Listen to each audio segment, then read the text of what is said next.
Here's how to use a ATM. As you can see right here, this is just an ATM by Bank of America, where you can actually do just cash in deposits into this bank.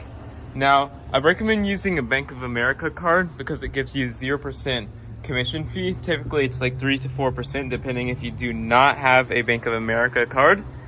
But the first thing that you actually want to do is you just want to put your credit card or debit card into here, and it will actually activate it, connect it, link it to your account. These are the cards that it accepts: Visa Plus, NCY, MasterCard, etc.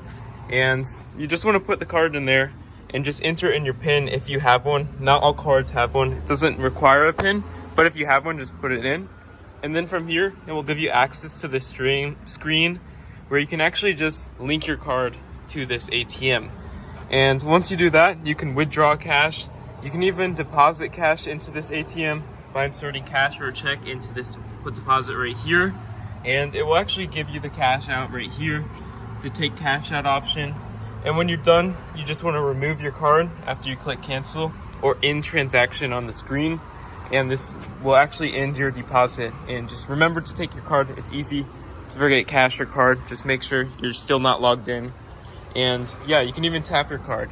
Hopefully you found this helpful. This is how you use a ATM where you can do cash in deposits.